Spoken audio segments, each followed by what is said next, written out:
In the studio today, we have a host of different mounting accessories so that you can attach your phone to your bike or a number of their accessories. These actually come from the company INTERPHONE, who we have a lot of experience with. They have a few different comms units that we've reviewed over the years. They have a display as well, which actually does link up with the QUIKLOX mounts we're going to talk about today. And I'll touch on that a little bit later on. There are loads of different accessories under the QUIKLOX umbrella so that you can mix and match.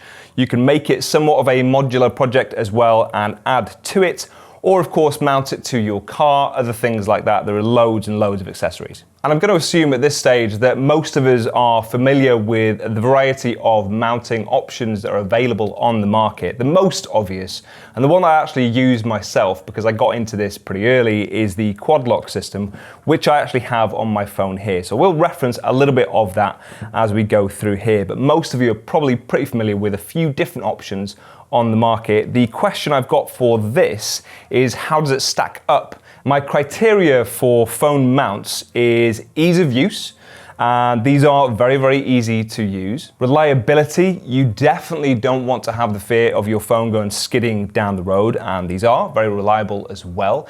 In that same bracket, I would include vibration damping because the camera in most phones are very sensitive to vibrations whilst you're on the bike. Certain bikes are worse than others, certain conditions are worse, different phones act or respond differently as well, so you want some form of shock absorption available, and they have an accessory for that. Ideally, I'd like some form of ecosystem as well, that I can mix and match products. Once the case is on my phone, I want to know that I can couple it with my bike or my car if needs be. And another essential element for me is going to be value for money, because this is a well-established market. So if you are somewhat of a newcomer to this scene, ideally you need to be a little bit lower priced than a lot of your competitors. So the benchmark being QUIKLOX.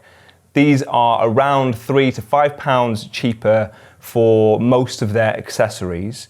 And for me, if I was picking to get started, initially I would want a phone case, some form of mount on my phone, like we have here in the studio. I would want a bar mount, and it would be an essential for me to have some form of vibration dampener. So although it's only about £3 to £5 difference per item, it stacks up when you start buying everything you essentially need to get started.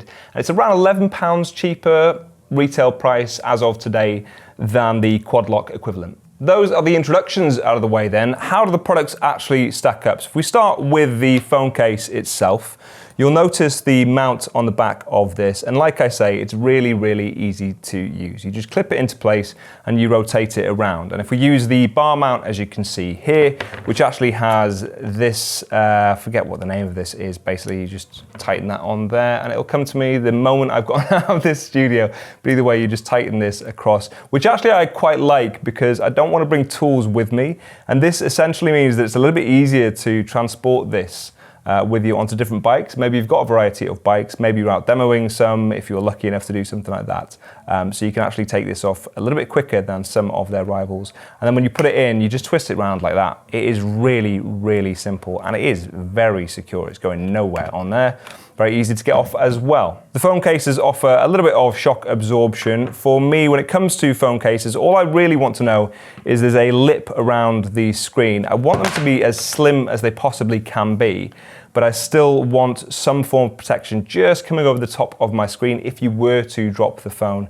Normally that is enough in most circumstances, unless obviously you drop it flat on its screen and there's like a stone or something in there. Usually, and I have dropped my phone in the past, there are no chips on this, so I can tell you that even that little lip around the edge will work. They have a case available for most modern Apple and Samsung phones, although if you've got an old phone like me, and I say old, this is an S21. It doesn't, to me, sound like an old phone, but technically it is because they don't do a case for this one specifically. However, they do a sticky mount, so you can attach that universally to any phone you might have, or another case as well. Just make sure it's going on a flat and clean surface. I've used something like that in the past and it is still very secure. Now obviously you could get away with just a case and a mount, but when these new modern phone mounts were somewhat in their infancy, people used things like that, including myself, and they weren't aware that there were tiny little things in the camera in your phone for stability that would, over time, through vibration, get damaged, and then you'd find your camera didn't work exactly as you wanted it to. So the solution to that was to bring out these additional accessories that take off that vibration. They allow the case to move around a little bit more freely, and it doesn't transfer to the phone. So for me, I would consider the anti-vibration module an essential accessory. Another option, if you don't want to go for a specific case or the sticky mount, is the hard case or the waterproof case. Now the hard case is actually relatively weather sealed. It's rated to IP66. But obviously if you want to level up your waterproofing, then go for the waterproof case. And if I put my phone in there, you can see that it is a substantial phone. Phones are getting ridiculous in terms of size now, but even my phone will fit in here. And then you have an opening on the bottom if you need to use a USB-C, if you want to charge your phone. And you could use this for your maps. It is very functional and you can still touch the screen through there. Although I will say, trying to unlock your phone, because the obviously lock button is on the side there, and trying to use the thumbprint or the keypad can be very fiddly. However, it's still quite useful to keep your phone really, really secure in there. And once it is unlocked, it is still easy to navigate things like maps, even through the outer screen. The waterproof case is actually rated to IP67. Now, in actual fact, my phone is, I think, IP68, but at least IP67.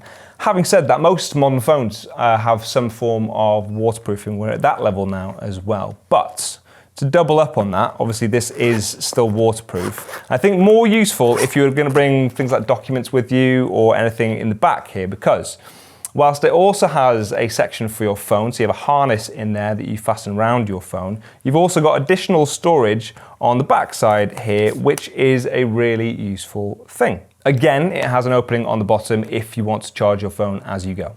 Another accessory we have on the table is, I think they call it the crab, but actually this is an extendable mount, or clamp rather, for your phone. So you loosen that off and tighten it around your phone as you might require. There's loads of different options for either going to your bars, or you can go for the mirror stem, or you can go for the brake fluid reservoir. There's a riser clamp mount, and obviously a host of different accessories for mounting in your car as well if you need. Having said that though, I should compare once again to some of their competitors. Since they've been in this field for a longer time, there are more accessories with some other brands.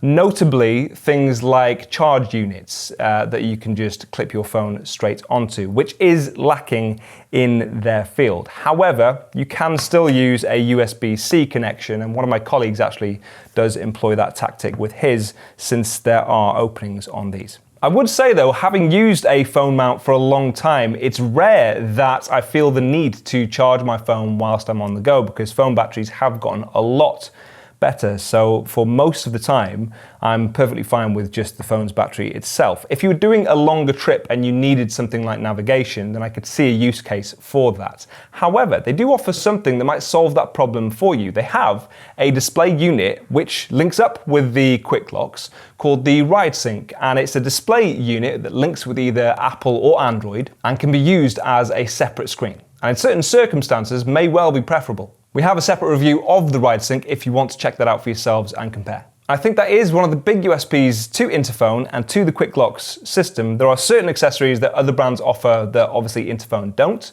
but there are definitely things that INTERPHONE have that other brands don't have, such as the RIDESYNC and such as the hard case. Couple that with their value for money, and I think you've got a really great alternative option if you are looking for a phone mount. Links for everything I mentioned can be found in the description. Let us know your thoughts in the comments section, and I'll see you soon.